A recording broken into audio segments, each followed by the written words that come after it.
Thanks for choosing this free Anfield Index podcast. If you'd prefer to listen to this or any of our other shows without adverts, then now's the time to check out Anfield Index Pro. With AI Pro, you can supercharge your entire listening experience. You'll not only get all of our podcasts without the ads, but you'll have them far faster with our quick publish feature available exclusively for subscribers. AI Pro also puts you in the heart of our sound studio, with an option to listen to many of our shows live and interact with the podcasters in real time as the shows are recording. Upgrading couldn't be easier. AI Pro is available on all popular podcast platforms, and we have our own apps for Apple and Android.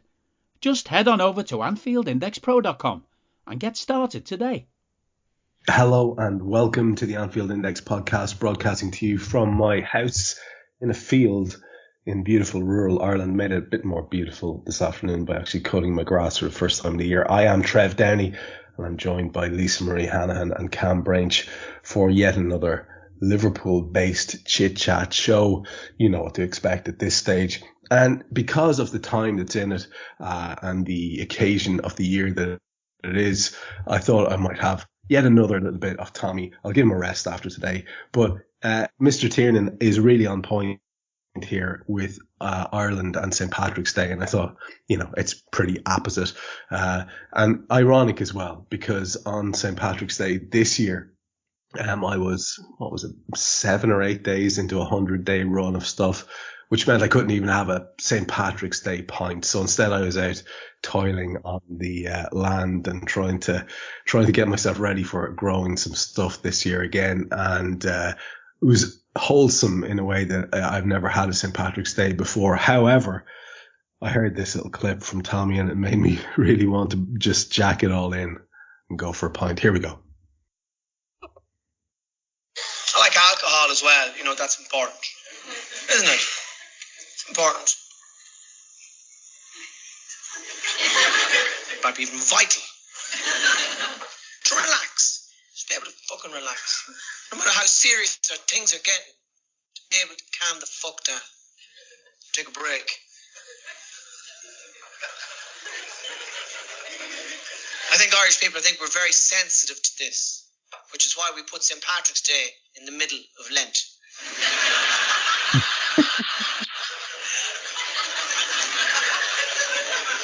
That wasn't a fluke. Talking about product placement. We knew we weren't going to go the whole 40 days and 40 nights without a break. It's like having half time during Ramadan. On St. Patrick's Day, Jesus himself comes out of the desert. Motherfucker. Any chance of a pint, is there? The devil is driving me demented. Question after fucking question. Pint of Guinness, please, Seamus, thanks. What's that? I'd love to judge the parade. I'd love to. I know fuck all about floats, but I'll give it a go. Yeah. So anyway, there we go. Like I say, I don't know. I heard this and it just made me want to go for a pint. Anyway, enough of that and enough for me. And Lisa Marie, what have you got to start us with? And more to the point, what was St. Paddy's Day like for you? We did see a photograph on our socials of you, again, still annoyingly looking about 14, and posing in a very nice T-shirt given to you by your kid, which said something about a fondness for Ireland, I believe. Yeah, it was something about every time. I'm tired of waking up and not being in Ireland. That's what it was. There you go. Yeah. Which is very, very true. So I know it isn't a true Ireland thing, but over here in the States, corned beef and cabbage and carrots and potatoes is like the traditional St. Patrick's Day. Ah, okay. Okay, right. So, we always go over to my in-laws, and my mother-in-law fixes that. And, my parents were over there last night as well. So we had a nice little family meal. my family, my in-laws, my sister-in-law, and then my parents as well, and just had a nice meal and just sort of relaxed, and yeah, so that was it. I didn't have a pint either, so I just wasn't in the mood. So, but yeah, so that was it. But yeah, I always take pictures. You know, usually the kids have some St. Patrick's Day T-shirt or whatever. I kind of failed this year. They just sort of had to throw something green on. But yeah, but I've got a series of pictures over the years of them on St. Patrick's Day. So I had to throw myself in because I had my T-shirt on as well. Plus, I have to say, this is I'm going to have a little bragging moment. Go on. I've lost like a lot of weight, so I felt pretty good about the photograph. Okay. Well, you were looking tremendous. Fair play to you. And why not flaunt it then? That's a great idea. It's an absolutely tremendous idea. And in terms of, then something to get us started today, did you have any thoughts during the week? You come across any quotes? Are you finally going to sing for us, Lisa Marie? No, although, you know, I probably should have prepared some sort of traditional Irish song, but God, it has been a week and a half here. I'm telling you. I mean, I took Monday off and I was so happy today was Friday. It's just been, work has been super, super busy. So, no, but I do have a quote. And it's a quick one here, but the more honest you are, the more open, the less fear you will have. Because there's no anxiety about being exposed or revealed to others. Ooh, love it. I was actually thinking about that very idea during the week myself. I don't really know why, but that's really interesting. Who's that by or who's that from? The Dalai Lama. Of course it is. He's always throwing out the quotes, isn't he? He's a quote machine, that lad. Tremendous. Thanks for that, Lisa Marie. And young Brainch, we can hear you chuckling away in the background. How's the week for you, man? Yeah, not bad, thanks. Happy St. Patrick's Day to yourself, Trev, and your family and your loved ones. Thanks, and buddy. Everybody else who's been celebrating this week. I'm sure the odd couple of pints have been consumed around the world. So, I'm very happy for you all to be celebrating that. You sound slightly begrudging, but I'll give it to you. Fair play. You're famously not a beer or a pints man, but have you ever had a pint of Guinness? I've not had a pint, but I have tried it, and you've tasted it. Okay, and that was enough. Yeah, enough. Yeah, no thanks. But you know what? You have to drink it in Ireland. I mean, I won't drink it here. It's horrible over here. I mean, I had tried it before, and I'm just like, ugh. But then when we took our first trip over to Ireland, we did the tour of the Guinness storehouse. You kind of had to, and it was wonderful. So I'll drink it in Ireland, but I refuse to drink it anywhere else. I'll be honest. The reason I started drinking it wasn't because I loved the taste, and there was a long period of adjustment for me. But I really stuck to the task with great determination, because the reason for that was I was a poor student, and in the Buttery Bar in Trinity College, which is where I was going doing my degree. Pints of Guinness at the time were £1.50. So, I mean, what are you going to do? Like, who's not going to take up that offer? So, and you'll notice as well, that was before the euro as well. So it was, one Irish punt, and 50 cent. So no doubt about it, or pennies at the time. Yeah. So no doubt about it. That was the reason. It was financial reasons. I did stick it out, but I do have to admit I have a fondness for it now. Not tremendous. I wouldn't have 18 pints or something like you see lads do, but and an odd one here or there is a lovely thing, especially in an old man pub beside a fire. But enough of that, Cam. I'm just talking myself into breaking my 100 days already. What have you got for us, or what was there anything particularly on your mind? I know you said you've no quotes. No, I was looking for a quote. There were a couple of things going through my mind. There's been a couple of racial incidents this week, so I was thinking, should I go down that line? I thought, no, I won't do that. Then I thought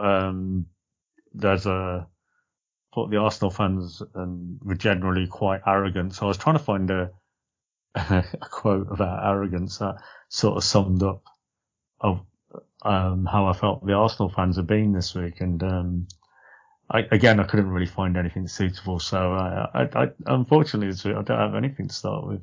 But you know you've done there, man. You've segued us beautifully into our first topic, which is the most recent game, which was Arsenal, and that in and of itself is very fitting and opposite. And I mean, I'd like to start with that topic with you. I mean, obviously sure. you noticed in the build up to the game a lot of stuff that obviously was you were considering to be quite arrogant.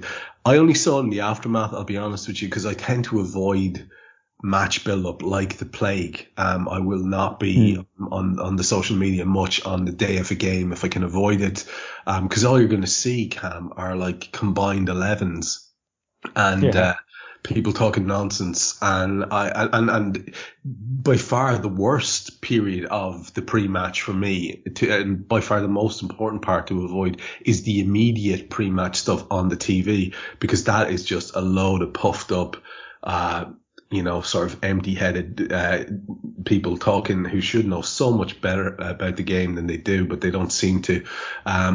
Although I believe Graham Souness was a notable exception this week. So where was this arrogance coming in? I think I saw a couple of things, including was it a Bollywood fella who was chatting absolute bobbins about, he was making up some sort of dramatic situation where there was a late winner by Smith Rowe or something. I watched it and I felt really kind of embarrassed for the lad. But obviously it was more than that, was it? What was it? What else was it? Yeah, it was nothing really in particular, not one particular incident or, one particular thing that had been said, but, it was just the general, you can have confidence, which is fine. But if your confidence then borders over onto arrogance, there was stuff like, I mean, I saw one lad tweet, well, we've got the potential of scoring 7 against Liverpool, and Jesus. It's like, really? How? Why? Based on what? And he's done this really long thread, and I'm like, I stopped at the first, I just stopped, I didn't go into it. And then obviously, like you say, there was that Bollywood stuff, but that was for Arsenal TV, the fan TV stuff. So that's always going to be, that's how they get their shits and giggles and clicks and clickbait and all that. And that's how they get their likes, and that's how they generate, what, the revenue they're looking to generate. So that's all well and good. But like I say, it's just, the odd little tweet here, the odd little thing here. There was that video of Ty, and I didn't realise Ty from, again, Arsenal fan TV didn't realise he was 51. Huh. And the way he was talking, it's like, he was talking honestly like a teenager who just hit puberty. Yeah. And it was just like, really? Why? It's just like, there was no reasoning with what he was saying. It was just like, it's my way or no way sort of thing. And I'm like, I don't need this. And even like you say, afterwards, there's been stuff, well, we battered them for the first 60 minutes. But you didn't. No. You didn't really even have a shot. You had one really good cross. Excuse me, I'm about to sneeze. Oh, no, it's gone away. Sorry. A little bit of drama there, folks. Yeah. It would have been a hell of a sneeze. I was building up to it. I think there was one really good cross they had in the first half, and it went across the 6-yard box, and I'm like, Ali could have got that, but he didn't. He let it go past, and then luckily whoever was coming in on it missed it, and I think it would have been Robbo, I think, who it was. So, it was Robbo at the back post who just sort of, clips it away sort of thing at the last second, like, and it's like, aside from that, what did they actually do in the first half? Yeah, they had a bit of the ball, but we had more of the ball. We had the clearest opportunity at the end of the first half. We had the best header on target or shot on target with the Virgil header in the first 2-3 minutes. And it's like, you didn't really actually do much against us. It's like, we let you sort of play around, but we knew you weren't going to do anything. We were like, let's see what you got. you know, we'll see what you got. Let's see what you got. Is that it? Okay. Now let's show you what we've got. And bang, 2 quick goals, and we showed them. And that's what a top class team does. They don't panic. They don't stress. They don't lose sight of what they're trying to do. They have complete belief in what they're trying to do and how they mean to do that. That's exactly what we did. It was, again, you know, I think in the last game, we said it was just against Brighton away, wasn't it? It was just a professional performance. Go there, do what you need to do, get out of Dodge and move on. And that's exactly what we did on Wednesday night. You know, it's interesting listening to that because you're making me recall the incidents of the match. And in the bigger picture, of course, I agree with you entirely. That's how I felt. That's what I was saying on Raw afterwards myself was, you know, there were a lot of noise. There's a scene in what's that show? What's that movie with Bob De Niro and Sean Connery, The Untouchables, where De Niro's playing Al Capone and he keeps shouting back at the Costner's character. You're just a lot of talking a badge, you know. You're just empty, basically. And that's how that phrase kept coming into my head, you know, because it's one of those catchphrases that I'd often use, because they were kind of. I was very impressed with their energy. I was very impressed with the fact that they gave us no room to play. But realistically speaking, you mentioned it there. There was a half decent bit of a shot cross by Martinelli. There was another good cross by Martinelli, which was well cleared by Robbo. That's one you mentioned. That was in about 15 minutes. Yeah. There was, I think, a Cedric shot that he pulled across the face of goal.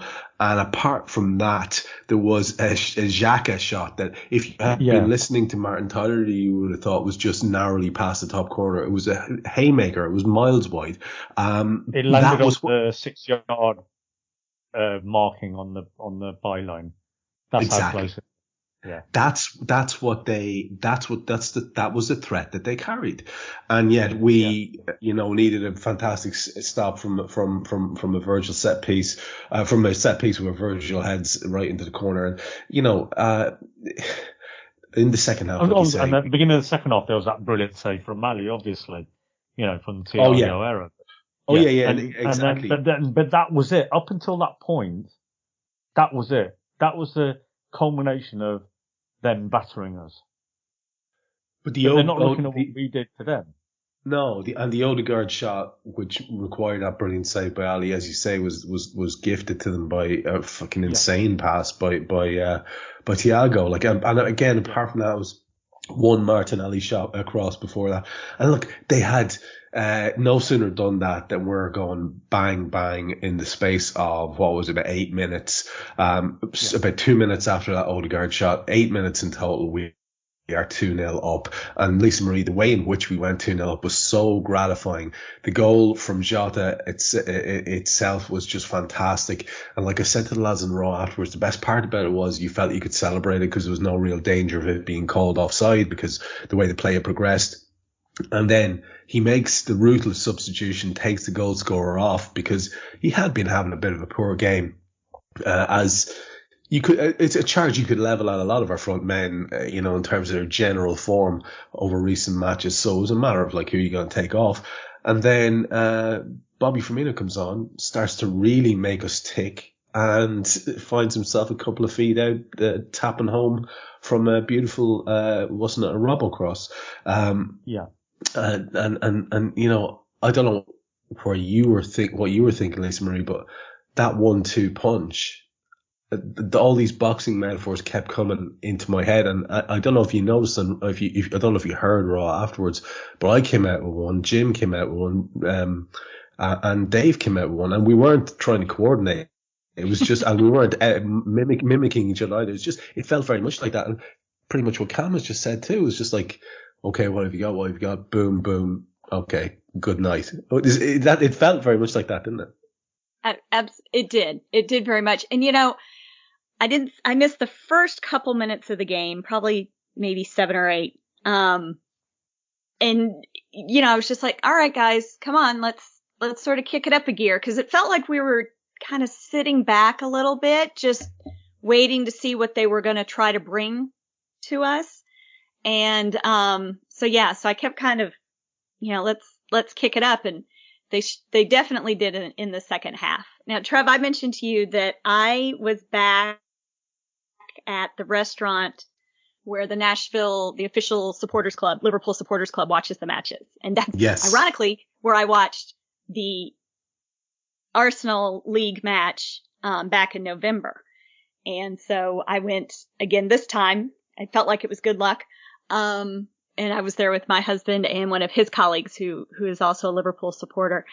And, when Diogo got that goal in, there weren't since it was a, weekday afternoon, there weren't tons and tons of people there, but there was probably about 20 or so.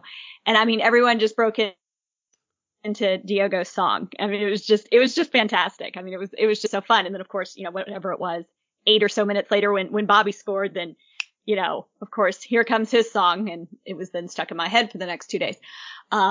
Just finally got it out. And now it's kind of trickling back in while I talk about this.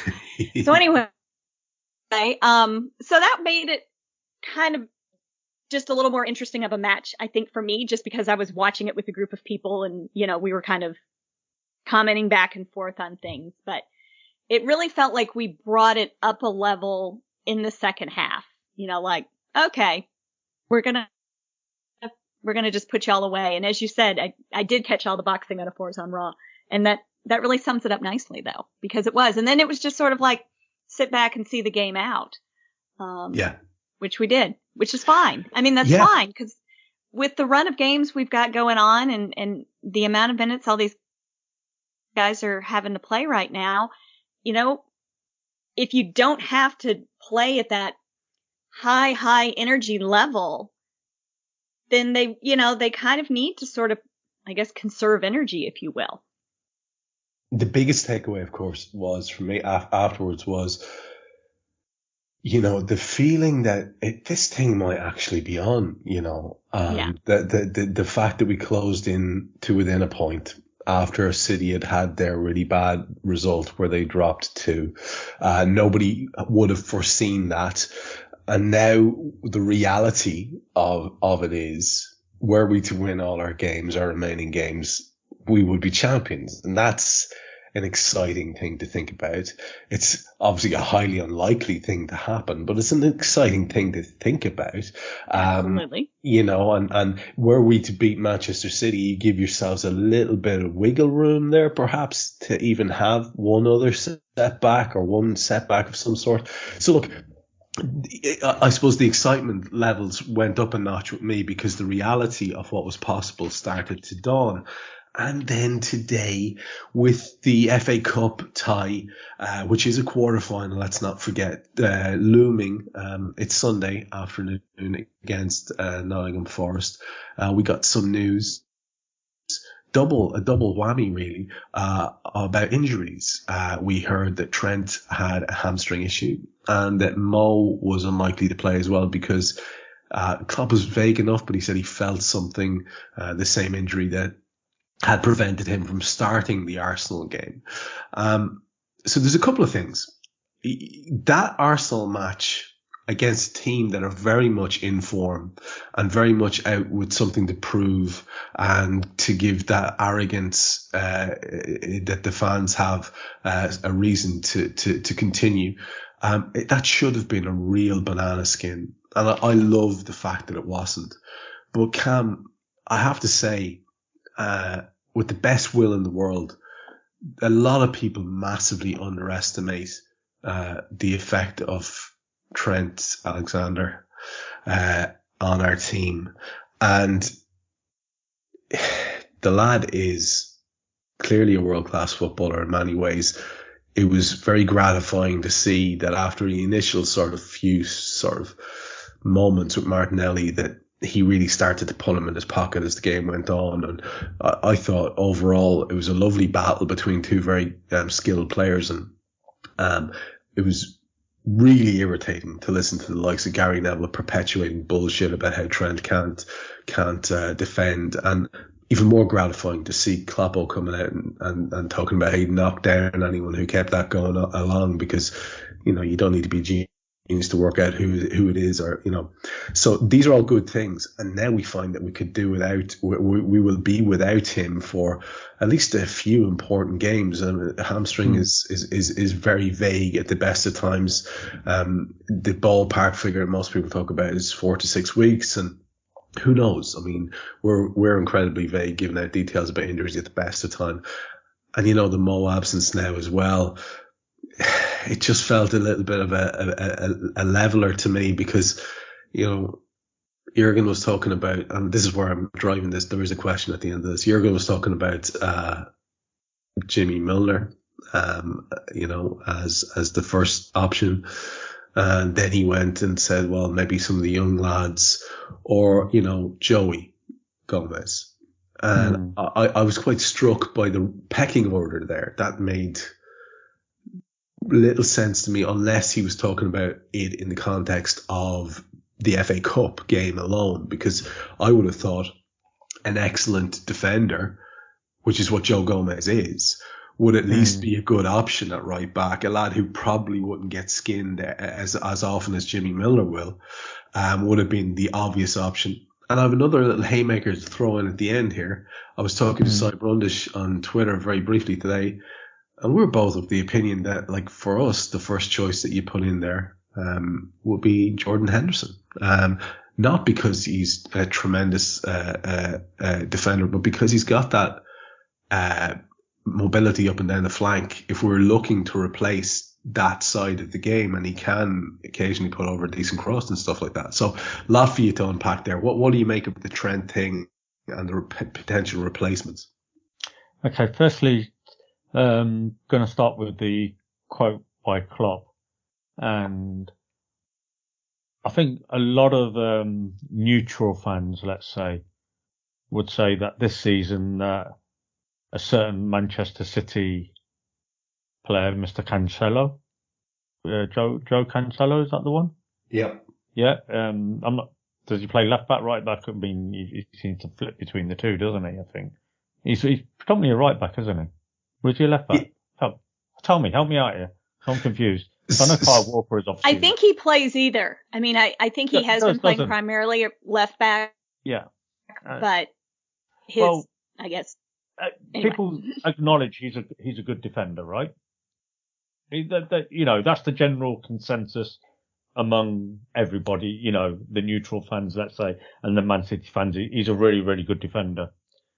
He's been dribbled past this season 36 times. I think it is. And I think Trent has been dribbled past 28 times this season. But yeah, let's go with the narrative that Trent can't defend. Okay, so that's that one. Yeah. Trent can defend. Trust me. He can defend. Very, very few players skin him alive. It's somebody who's extremely quick. Martinelli gave him a really tough game Wednesday night. It was a wonderful battle to watch. I think Trent just came out on top, and the only reason I say that is because we kept a clean sheet.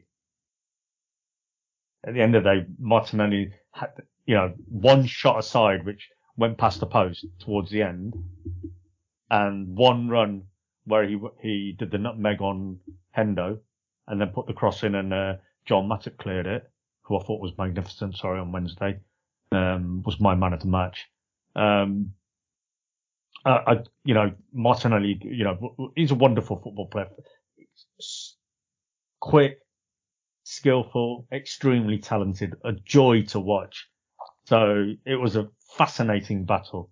But for me, I wouldn't say Trent comfortably came out on top, but he came out on top because ultimately your opposition is judged by goals. They didn't score. Martinelli never had a shot on target. I don't think he had a cross that produced anything, but he gave Trent a really hard time. So that's that one. Trent can defend. As for the injury and how we replace him now for the next few games, we can't rush him back. That's the most important thing. We won't rush him back. Yeah, we can't replace him either, can we? That's the thing. We can't replace him. Yeah. So you can't afford to risk him getting a second injury or a setback of any way. You've got to let this heal and let it be fully healed. The last thing we want is him to come back in 3 weeks or 4 weeks thinking he's fine, then breaking down again for another 3 or 4 weeks. No, just leave him out for the 5-6 weeks, whatever it's going to take. Get him fully fit, let him come back. So who do you play there now? And that's the big question. For me, Joe Gomez is too good to play at right back. I still think he's a centre back, but Joe Gomez needs minutes. Joe Gomez would have been playing centre back this weekend, I think, if it wasn't for the Trent injury. I'm confused, dude. What do you mean by too good to play at right back? I think he's a better centre back. Absolutely. But we're looking at the best options we have now. Yeah, best option. Then, if you want somebody who's a defender first, then it's Joe Gomez all day long. Yeah. Over everybody. Yeah. If you're looking for somebody who's going to give you more output, then I'm struggling as to who you're going to play. I would never play Jordan Henderson anywhere near a defensive line ever again. Never.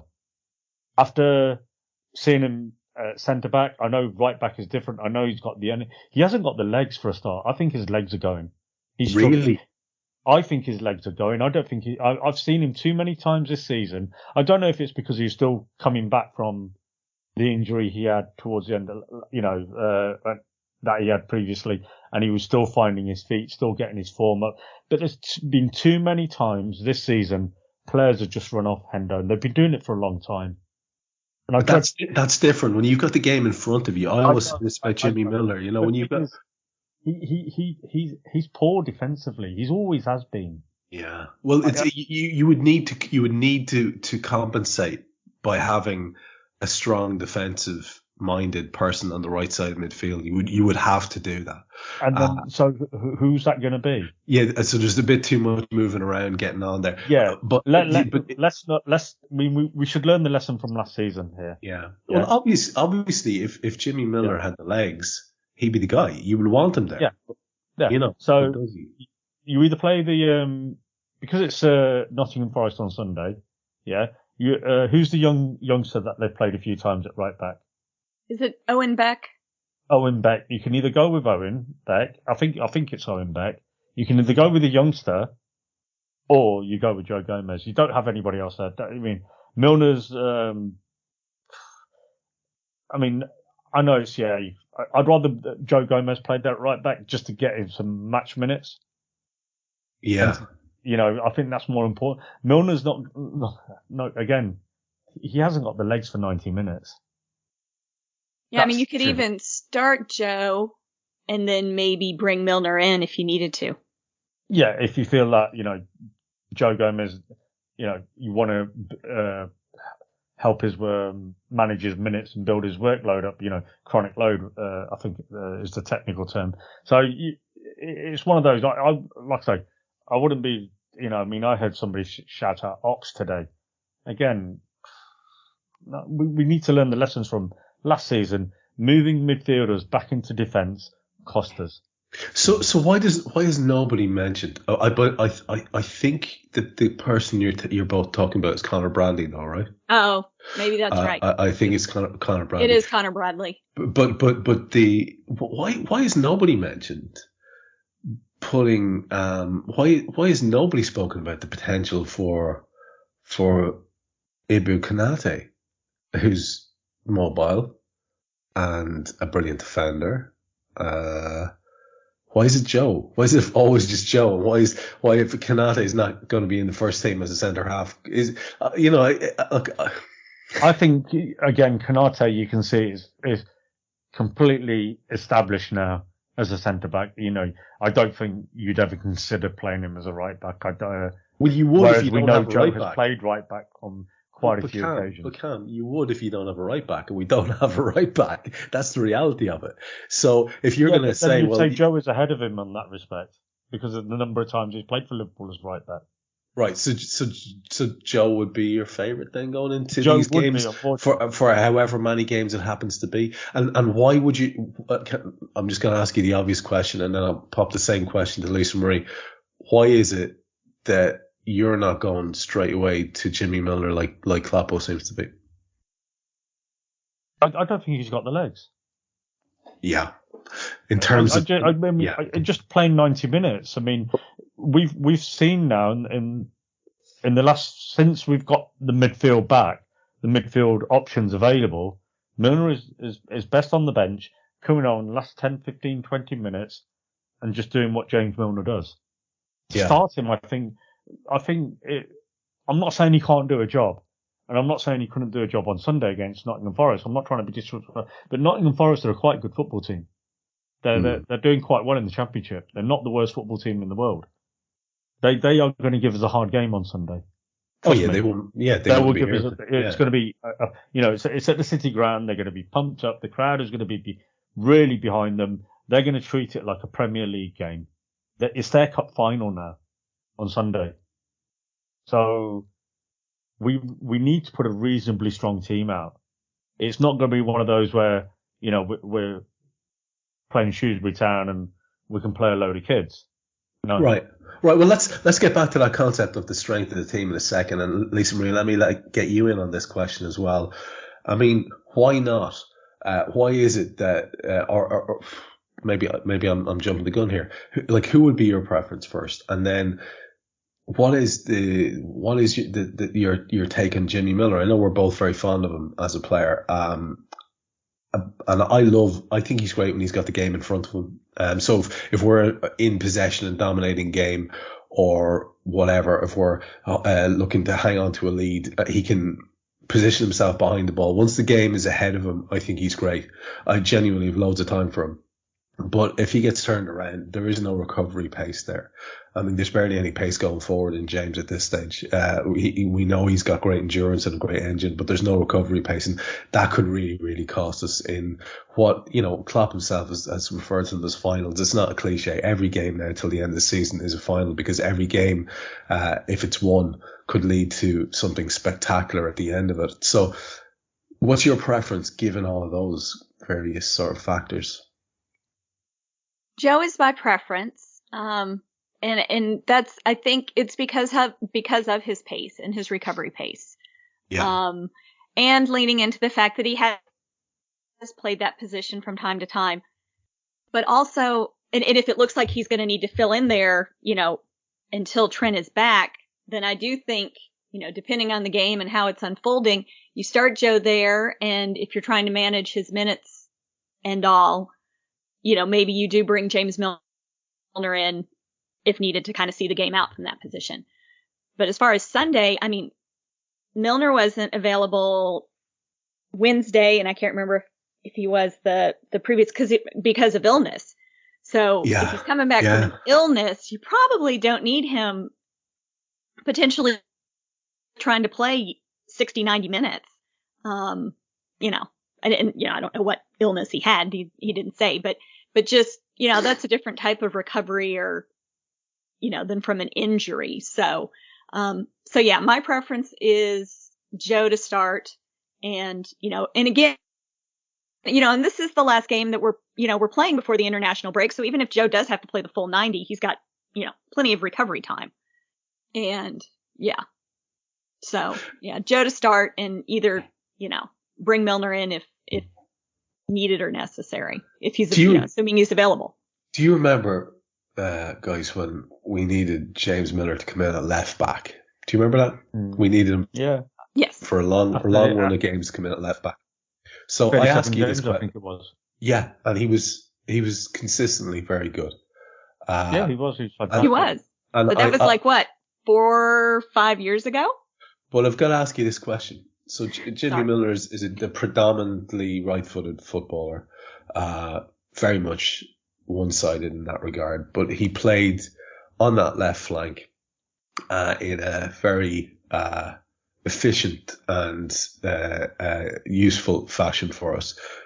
So why are we not considering the fact that we could select our excellent and dedicated fullback Kostas Tsimikas as a fullback? That's a thought. Yeah, I mean, are we just saying, well, sorry lads, you just you're just way too one-footed. Is that what we're saying? Like, do you know what I'm saying? It's a little bit of a weird one. I don't think he's as one-footed as Robertson is. Right. So why is that not our straight go-to? Why was his name not the first off? Klopp That's a thought. I don't know. Now, he missed on Wednesday due to illness as well. So again, there may be that question of availability. Was the rumor that illness was a little bit of a COVID outbreak? Was there any validation to that? Did anyone hear anything truthful or otherwise about that since, or has that just been kept quiet? I don't know.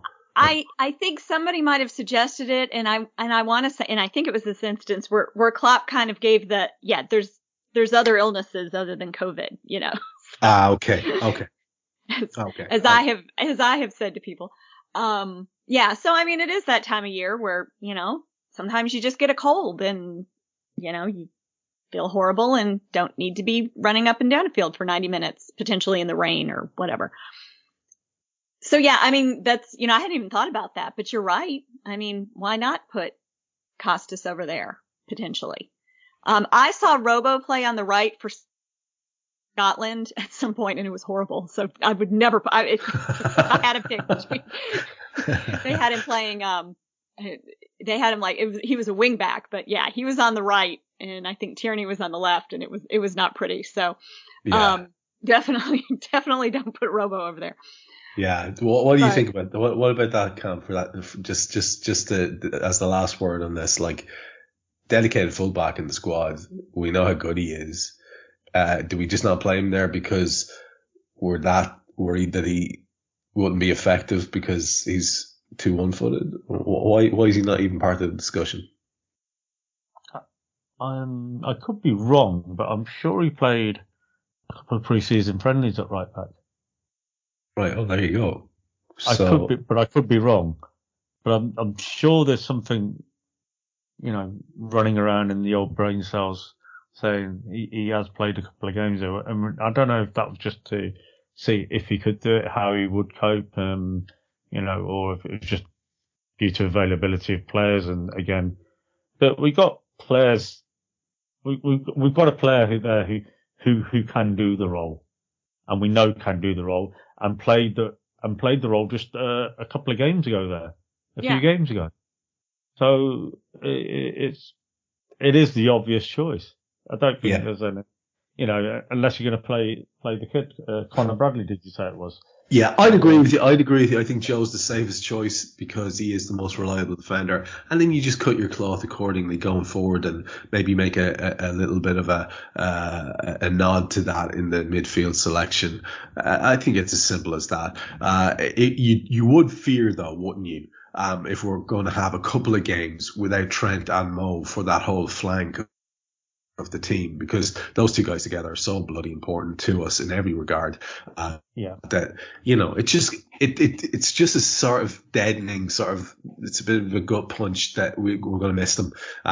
These things happen. I thoroughly get that, but I've no interest in being pragmatic or phlegmatic now. I just want to win everything. So I think it's understandable. We might be a little bit annoyed or nervous when we don't have our very, very best 11 to choose from. But let's look ahead to the other game that's coming up very briefly, because we won't have done another show. I don't think we won't until the Watford game is over. And, that is coming up on Sunday, isn't it? I'm right in saying. Nottingham Forest is on Sunday. Sunday, and Watford's Wednesday, is it? Sunday, no, Watford isn't until April 2nd. It's international break after the international break. I've got myself totally turned around. So we have this gap then after Forest. Yes. Before Watford. Okay, that's what it is. Sorry. So it's Watford City. Yeah. So it's not, we don't play in the Premier League again now after Arsenal until the 2nd. That's right. So we've officially got no club games between the 20th and the 2nd. So that is recovery time, hopefully, for Mo to get the horse placenta into him or whatever's needed, and be feeling absolutely chipper for the Watford game. So hopefully that won't be too much of an imposition. I really want to win against Forest. So there's no point in us talking about the Watford game. That's right. Okay, I'd forgotten that was at the other end of the break. I do really want to win against Forest, but you know what I also really want to win is my favourite trophy, which is, everyone will know, is the European Cup. And the other big story of the last couple of days is the Champions League draw, which came out there recently, and it's there's a little bit too much gloating around the draw for me. I honestly will put my hands up and say, obviously, you'd rather not get a Bayern Munich or a City if you could avoid them. But I do really believe you're going to have to beat the best teams anyway. And we always do well when we get tough ties. We haven't had an easy march to any trophy ever. We're not Manchester City. We're not Manchester United. We don't get draws like that. We get tough draws. So I honestly was trying to be quite pragmatic, and I would have taken whoever we got. But for me, getting Benfica is whatever it is. I'm not going to crow about it because I think that's a really silly thing to do. And I'd like, if anyone's listening to this, I hope you take that into your ears. It's really silly to be crowing about a draw. I understand you want to say, comparatively speaking, that's fine, but just leave it at that. There's no point in saying anything more than that. But what's really, really interesting about it is the other matchups and the fact that the thing is now shaped in a certain way. Because, Kam, just to inform our listeners, you had one eye on this, no doubt. The other quarterfinals, apart from Benfica, Liverpool, with Liverpool at home in the second leg, just for good measure. So it's lovely in that regard. The other ties were what exactly? Oh, you're asking me that question. I am. Yeah. Off the top of my head, I couldn't tell you. Okay. Well, let me tell you. Yeah, you tell me. I couldn't tell you. I don't have it in front of me. I've not really played it. I just know we have Benfica, and I'm not going to even start trying to guess what the other ones were. I did look at them. Really paid much attention. Man City has Atletico Madrid, don't they? No, City and Chelsea. City and Chelsea. No. City? No. No. No.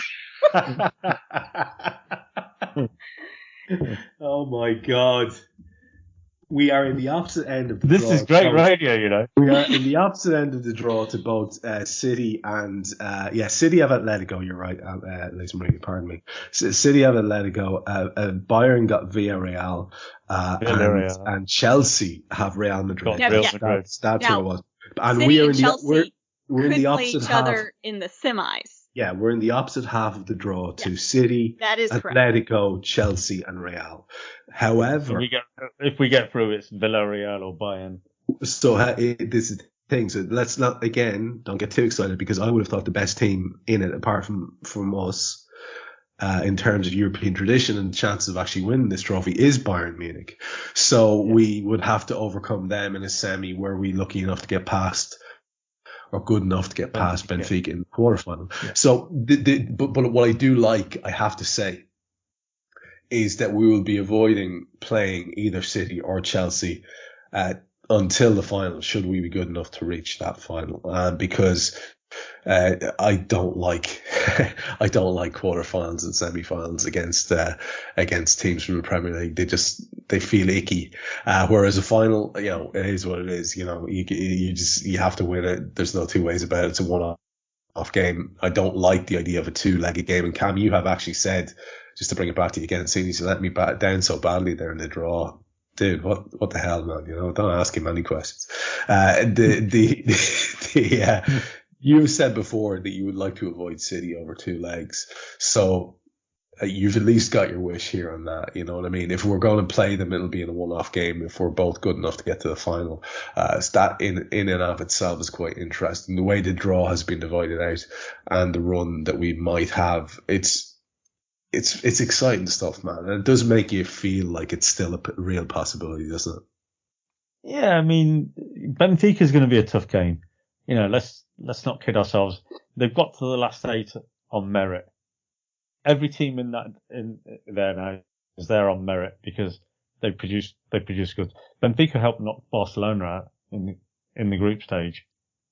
They then knocked Ajax out, But they're two big teams, Champions League, European Cup pedigree there in those teams. So, let's not just think, everybody wanted Benfica or Villarreal, and you can understand why. But it's the last 8 of the European Cup. It's going to be a big team, whichever way you look at it. So it's going to be incredibly difficult. I know they're third in their league. I've got the table up. They played 26, won 18, drawn 4, lost 4, scored 66, conceded 24, goal difference of 42, points 58, 12 points behind the leaders who are Porto. So they're not doing brilliantly in the Portuguese league, but they're not doing terribly badly either.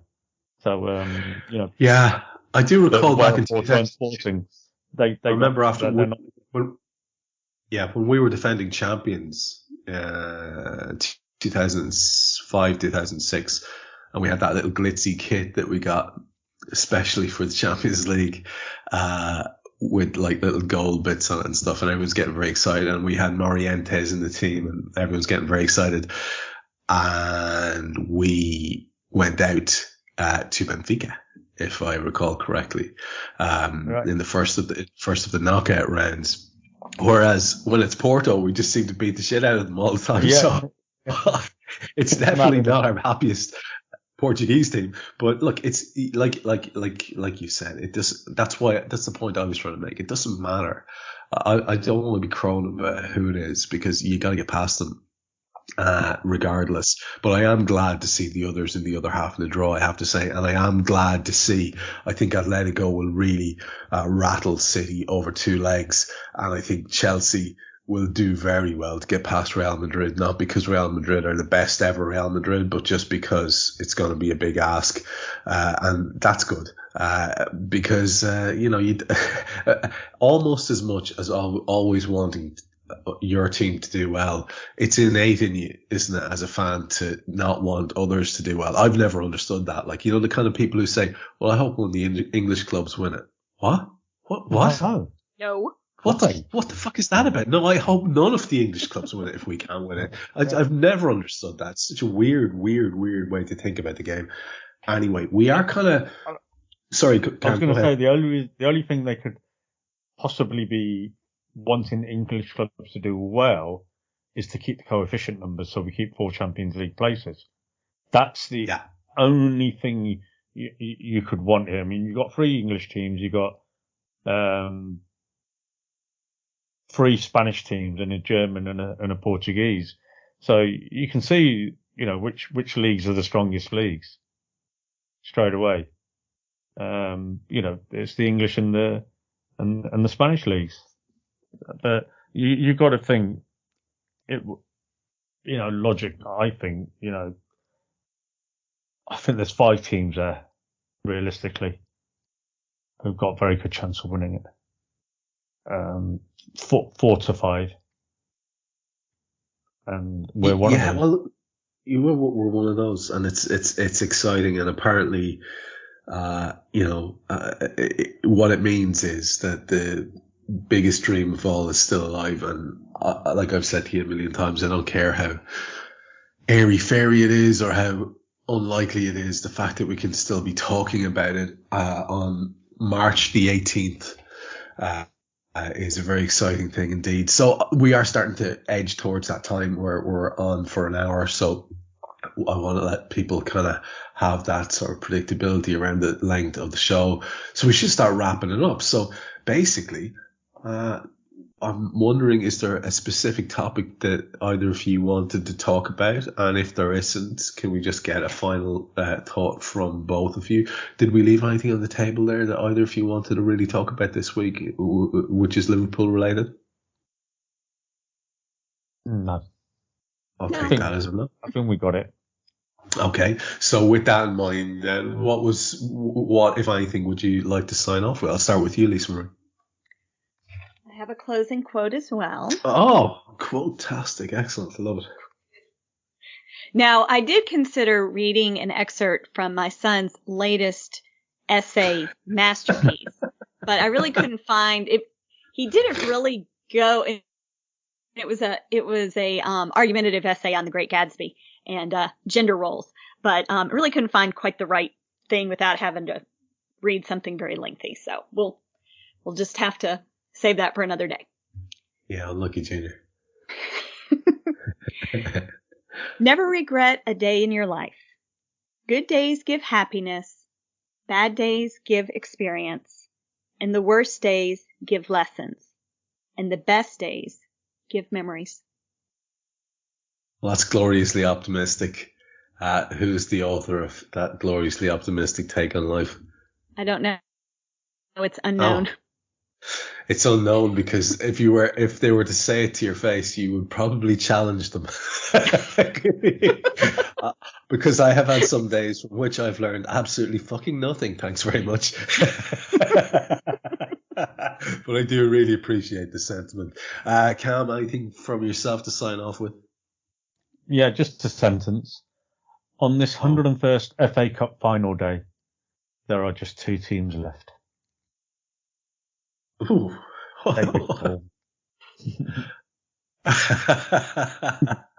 Yeah. If I was to push you on it, given the little chat we've had, really briefly, do you feel there might be representation of Liverpool Football Club in one of those 2 teams in whatever number final it is coming up? To the FA Cup final? Uh-huh. Yeah. I badly want us to win it. Yeah, so do I have to say. I badly want us to win it. Yeah. I mean, I've been saying it for a few years now. I really want us to win the FA Cup. I think, I was lucky enough to be at the League Cup final, and it's a really great day out at Wembley. Yeah, absolutely. I badly love to be there again somehow. Even if it's just to go down there for the atmosphere and then watch it in a bar or something while I'm down there, I'd happily do that just for, meeting up with all the lads and knowing how exciting the day is going to be. It's just, the FA Cup final day used to be a magical day, and I want that special feeling back again.